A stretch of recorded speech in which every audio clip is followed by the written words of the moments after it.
नमस्कार viewers, चेस्का classes के इस डिजिटल प्लेटफॉर्म पे आपका बहुत बहुत स्वागत है।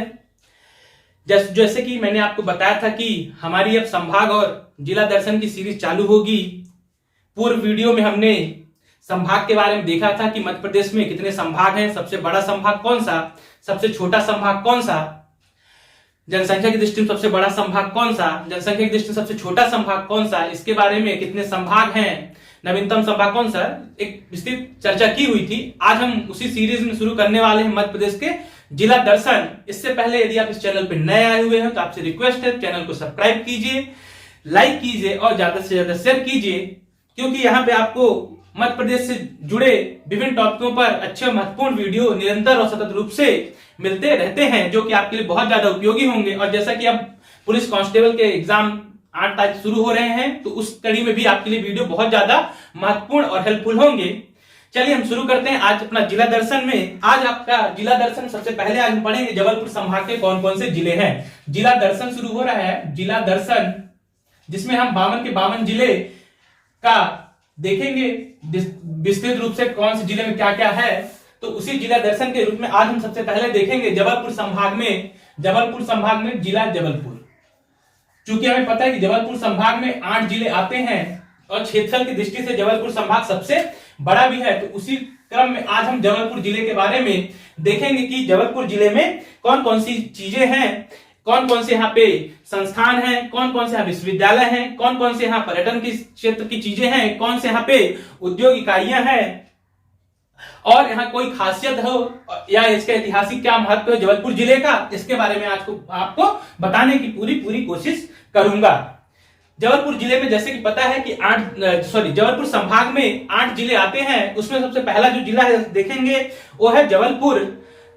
इसमें जबलपुर जिले की ऐतिहासिक दृष्टि से बात करें तो सबसे पहले इसका नाम, किन किन नामों से जबलपुर को जाना जाता है, तो आप सबसे पहले देखिए कि इसमें नाम क्या क्या है। मतलब जबलपुर को हम किन किन नामों से जानते हैं, जबलपुर नाम किसके नाम पर रखा गया, तो याद रखिए यह जबाली ऋषि, क्या जबाली ऋषि की यह कर्म भूमि थी।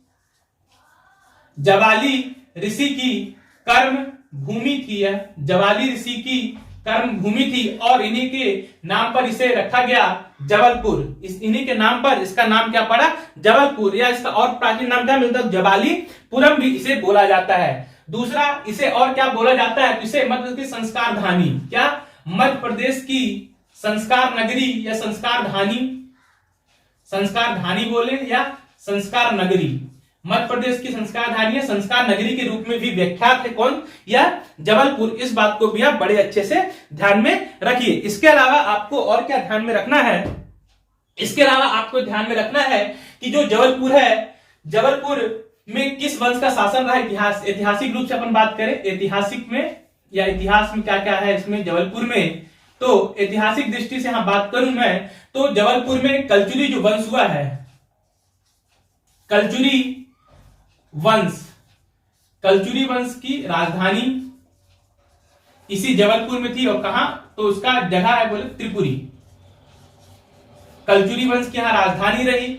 यहीं पे गौड़ वंश जो रहा, बहुत प्रसिद्ध वंश रहा, यह मध्य प्रदेश के इतिहास में गौड़ वंश का यहाँ शासन रहा। इस बात को भी आप ध्यान रखिए, गौड़ वंश का यहाँ शासन रहा। और अपन बात करें आगे तो अशोक, महान सम्राट हुआ है अशोक। अशोक का क्या यहाँ पे रूपनाथ अभिलेख मिला है, अशोक का रूपनाथ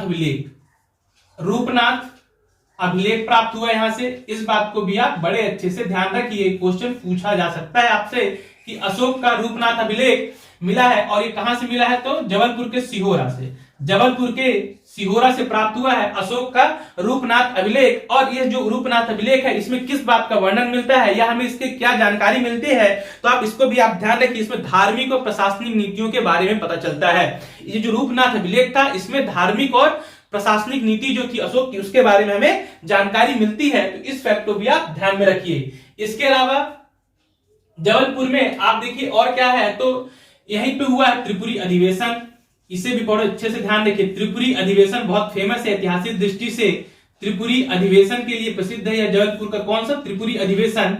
कब हुआ था इसका सन याद रखिए, 1939 में। 1939 में यहाँ पे आयोजित होता क्या, त्रिपुरी अधिवेशन। तो इस फैक्ट को भी आप बड़े अच्छे से ध्यान में रखिएगा। इसके अलावा अब अपन देखते हैं कि जबलपुर में कितने विश्वविद्यालय हैं। जबलपुर में कितने विश्वविद्यालय हैं इसके बारे में चर्चा करते हैं। तो जबलपुर जिले में कितने विश्वविद्यालय हैं? तो जबलपुर जिले में 5 विश्वविद्यालय हैं। कितने विश्वविद्यालय हैं? तो जबलपुर जिले में 5 विश्वविद्यालय हैं। अब ये विश्वविद्यालय कौन कौन से हैं देखिएगा। ये विश्वविद्यालय कौन कौन से हैं? 5। देखिए सबसे पहले आप देखिए आरडीवीवी है। आरडीवीवी मतलब रानी दुर्गावती विश्वविद्यालय। आरडीवीवी रानी दुर्गावती विश्वविद्यालय है। कब इसकी स्थापना हुई? तो स्थापना याद रखिए 1956 में। कब? 1956 में इसकी स्थापना की गई आरडीवीवी विश्वविद्यालय की। दूसरा यहाँ पे क्या है? तो दूसरा आप याद रखिए यहाँ पे है जेएनकेवी। जवाहरलाल नेहरू कृषि विश्वविद्यालय। जवाहरलाल नेहरू कृषि विश्वविद्यालय कब इसकी स्थापना हुई? तो इसकी स्थापना हुई 1964 में। 1964 में इसकी स्थापना की गई। इस बात को भी आप ध्यान में रखिए। और इसके बारे में एक फैक्ट और याद रखिए, यह मध्य प्रदेश का पहला कृषि विश्वविद्यालय था।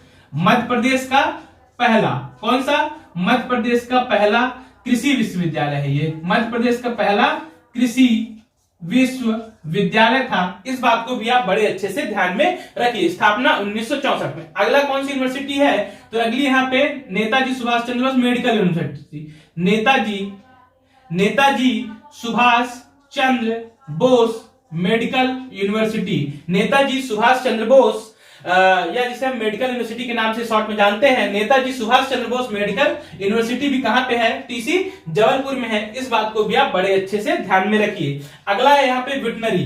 क्या अगला कौन सी यूनिवर्सिटी है? तो अगली है वेटनरी यूनिवर्सिटी या नानाजी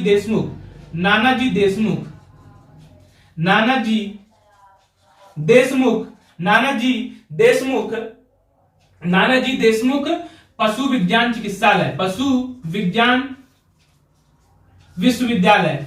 पशु विज्ञान विश्वविद्यालय। और इसकी स्थापना कब हुई? तो इसकी स्थापना आप याद रखिए 1948 के आसपास। 1948 एग्जैक्ट नहीं है, आप देख लीजिए करेक्शन करके। जहां तक मुझे याद आ रहा है 1948 के आसपास की स्थापना की गई थी नानाजी देशमुख पशु विज्ञान विश्वविद्यालय। इसे हम वेटनरी कॉलेज के नाम से भी जानते हैं।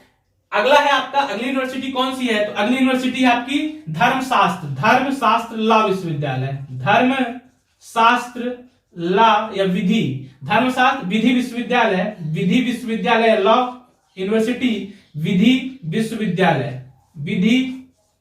विश्वविद्यालय। और इसकी स्थापना कब हुई? तो इसकी स्थापना 2018 में। इसकी स्थापना कब की गई? तो इसकी स्थापना की गई 2018 में। तो ये थी प्रमुख 5 यहाँ पे जबलपुर जिले में प्रमुख 5 यूनिवर्सिटियां विश्वविद्यालय हैं। इसके अलावा आप एक बुक में पढ़ते होंगे जो प्राइवेट सेक्टर का है, महर्षि महेश योगी वैदिक विश्वविद्यालय। महर्षि महेश योगी वैदिक विश्वविद्यालय। तो यह जो है यह कटनी में आता है। कहां पे?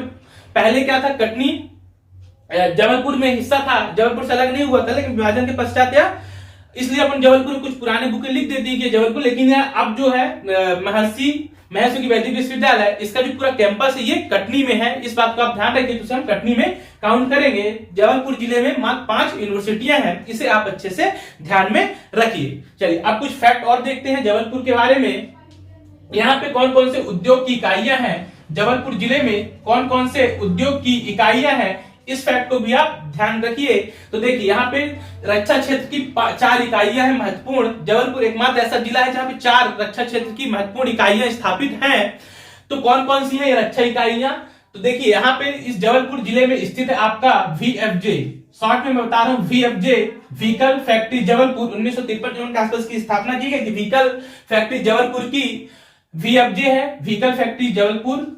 दूसरा है OFK ऑर्डिनेंस फैक्ट्री खमरिया। ये भी कहां पे है? तो ऑर्डिनेंस फैक्ट्री खमरिया भी जबलपुर जिले में है। अगला आपको याद रखना है GCF। क्या? GCF gun carriage factory. GCF gun carriage factory ये भी कहां पे है? ये भी जबलपुर में है। और अगली जो इकाई है रक्षा क्षेत्र की GIF। क्या? GIF grey iron foundry. तो ये 4 रक्षा क्षेत्र की जो इकाइयां हैं ये जबलपुर जिले में ही स्थापित है। इसके अलावा और क्या है? तो इसके अलावा यहाँ पे है टेलीग्राफ फैक्ट्री दूरसंचार का ये टेलीग्राफ फैक्ट्री है।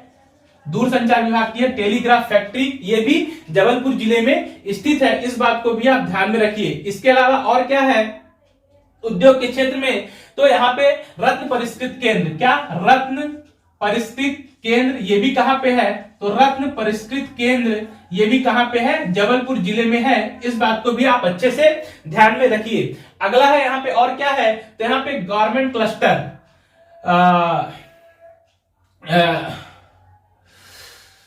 यहाँ पे गारमेंट क्लस्टर है, जो गारमेंट क्लस्टर,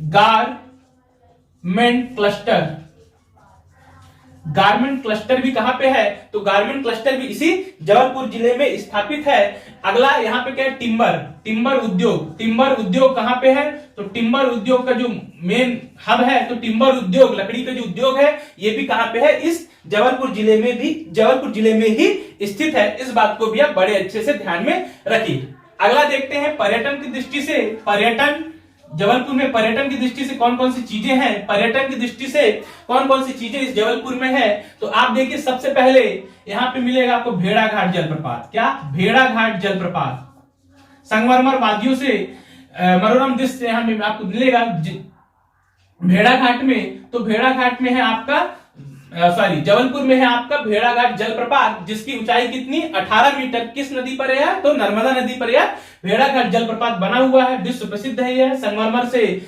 आसपास घिरा है पूरा क्षेत्र संगमरमर से। भेड़ाघाट जलप्रपात आपको यहीं भी मिलेगा 64 योगिनी का मंदिर, 64 योगिनी मंदिर, 64 योगिनी का मंदिर ये भी कहां पे है, तो ये भी जबलपुर जिले में स्थित है, इसे भी आप बड़े अच्छे से ध्यान में रखिए, 64 योगिनी का मंदिर। इसके अलावा और क्या है, तो यहाँ पे आपको मिलेगा मदन महल का किला, मदन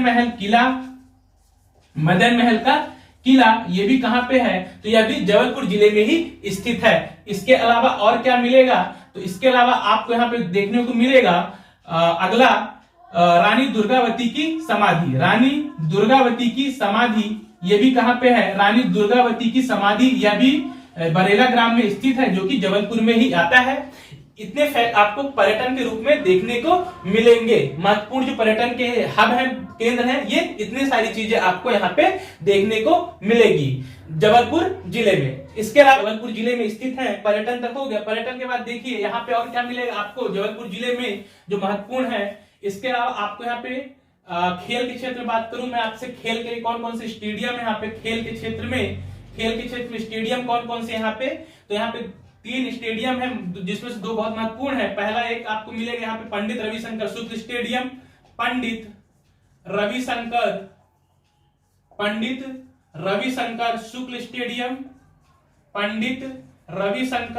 शुक्ल स्टेडियम ये भी कहां स्थित है, जबलपुर जिले में है। रानीताल खेल परिसर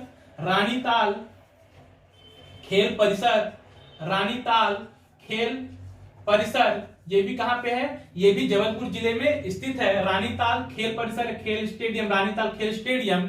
अगला आपको एक और स्टेडियम मिलेगा यहाँ पे अशोक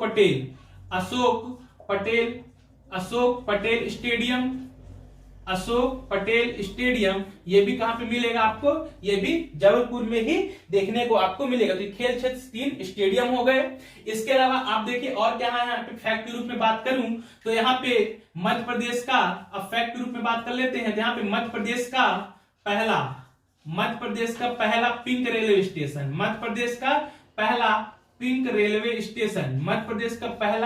पिंक रेलवे स्टेशन ये भी कहां पे है, जबलपुर में है। कौन सा, मदन महल स्टेशन, इस बात को भी आप बड़े अच्छे से ध्यान में रखिए। मदन महल स्टेशन है जो कि देश का तीसरा पिंक स्टेशन था यह, और मध्य प्रदेश का पहला पिंक स्टेशन था, इस बात को भी आप ध्यान में रखिए। अगला पश्चिम मध्य रेलवे का मुख्यालय यहाँ पे मिलेगा आपको, पश्चिम मध्य रेलवे का मुख्यालय आपको यहाँ पे देखने को मिलेगा, जबलपुर में ही है। इसके अलावा आपको यहाँ पे मिलेगा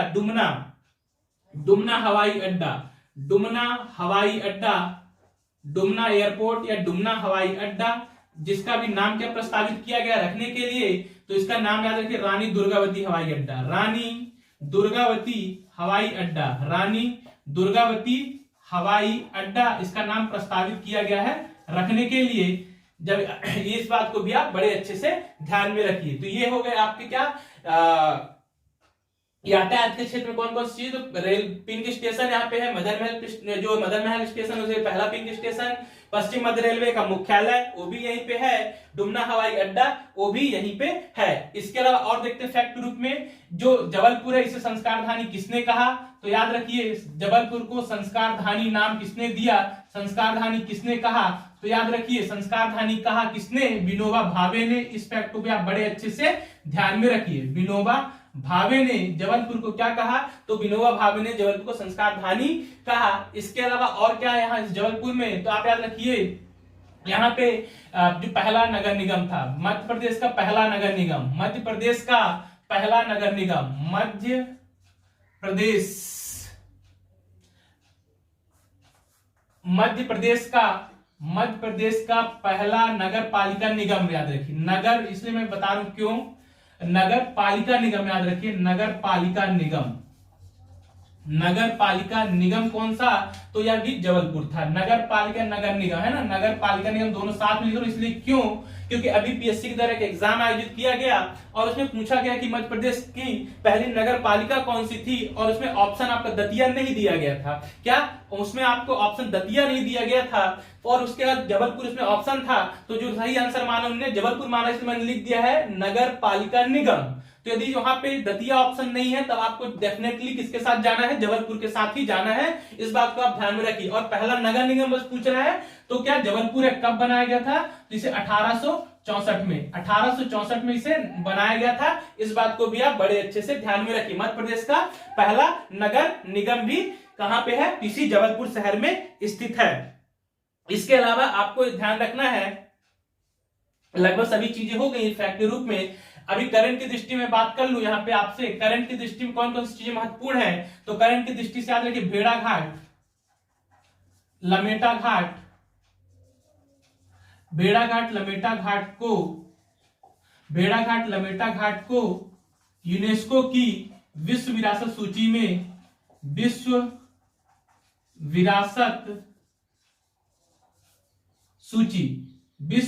सूची की संभावितों में नाम शामिल किया गया, संभावित सूची है जो संभावित में शामिल किया गया है, किसे, जबलपुर लमेटा घाट को यूनेस्को की विश्व विरासत संभावित जो सूची है उसमें स्थान मिला है। दो मध्य प्रदेश के 2 स्थल शामिल किए गए हैं, तो यदि आपको पता हो तो कमेंट बॉक्स में मुझे लिख के बताइए कि दूसरा स्थल कौन सा जिसे यूनेस्को की संभावित सूची में स्थान मिला है। इसके अलावा आपको ध्यान में रखना है, इसके अलावा आपको क्या ध्यान में रखना है, इसके अलावा आपको ध्यान रखना है करंट की दृष्टि से यहाँ पे ही बनाया जाएगा, जबलपुर जिले में ही शंकर शाह क्या बनाया जाएगा, शंकर शाह रघुनाथ शाह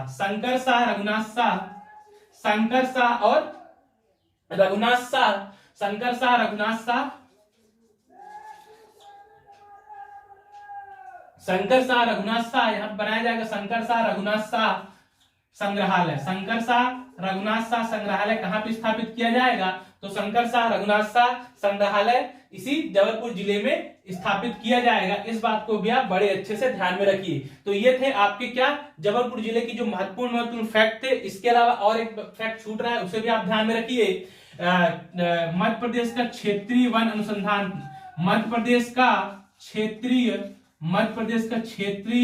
वन अनुसंधान संस्थान, मध्य प्रदेश का क्षेत्रीय वन अनुसंधान संस्थान कहां पे है, मध्य प्रदेश का क्षेत्रीय वन अनुसंधान संस्थान जो है, मध्य प्रदेश का क्षेत्रीय वन अनुसंधान संस्थान कहां पे है, तो यह है कहां पे, जबलपुर जिले में। TFRI जिसे हम बोलते हैं, ये भी कहां पे स्थित है, यह क्षेत्रीय वन अनुसंधान केंद्र TFRI, ये भी जबलपुर जिले में ही स्थित है। इसे भी आप बड़े अच्छे से ध्यान में रखिए। इसके अलावा एक फैक्ट और आप ध्यान रखिए, राज्य ग्रामीण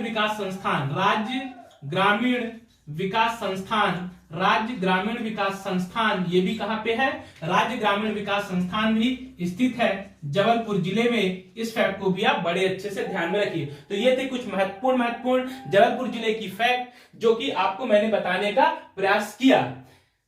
अब इसके बाद हम देखेंगे कि जबलपुर संभाग का अगला जिला कौन सा है, उसके बारे में वीडियो लेके आऊंगा। अगर आपको यह वीडियो अच्छा लगा हुआ तो इस चैनल को आप सब्सक्राइब कीजिए, लाइक कीजिए और ज्यादा से ज्यादा शेयर कीजिए। मिलते हैं नेक्स्ट वीडियो के साथ, नेक्स्ट जिला जो कि मंडला होगा। तब तक के लिए बहुत बहुत धन्यवाद।